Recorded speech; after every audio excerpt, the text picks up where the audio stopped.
আমরা থাকবো আছি।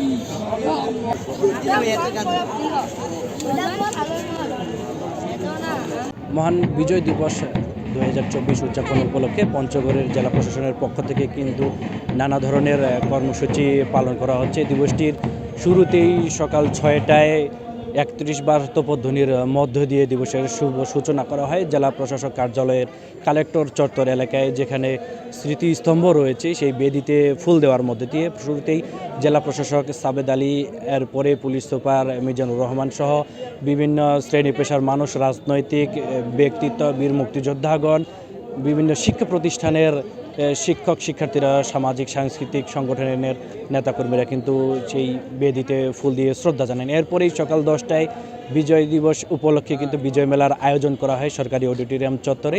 সেখানে জাতীয় পতাকা, জাতীয় সঙ্গীতের গাওয়ার মধ্য দিয়ে উত্তোলন করা হয়। এরপরেই বেলুন উড়িয়ে এবং পায়রা উড়িয়ে এই বিজয় মেলার উদ্বোধন করেন জেলা প্রশাসক সাবেদ আলী, জেলা বিএনপির সদস্য সচিব ও কেন্দ্রীয় বিএনপির পল্লী উন্নয়ন বিষয়ক সম্পাদক ফরাজ হোসেন আজাদ সহ অতিথিবৃন্দ।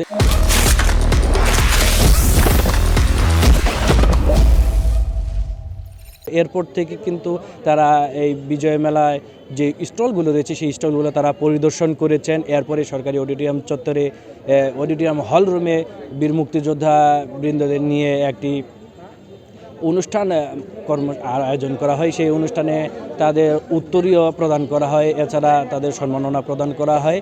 তো এভাবেই পঞ্চগড়ে বর্ণাঢ্য আয়োজনের মধ্য দিয়ে বিজয় দিবস পালিত হচ্ছে। এছাড়া কিন্তু জেলা বিএনপি বা জাতীয়তাবাদী দল বিএনপি, বিভিন্ন অঙ্গ সহযোগী সংগঠন, বাংলাদেশ জামায়াতে ইসলামী সহ অন্যান্য যেসব রাজনৈতিক দল রয়েছেন তারা কিন্তু বিভিন্ন কর্মসূচির আয়োজন করেছেন। তারা নিজেদের মতো করে মহান বিজয় দিবস পালন করছেন, বর্ণাঢ্য র্যালির আয়োজন করেছেন, দোয়া অনুষ্ঠানের আয়োজন করেছেন। এভাবেই পঞ্চগড়ের বিজয় মেলা নানা বর্ণাঢ্য আয়োজনের মধ্যে দিয়ে উদযাপিত হচ্ছে।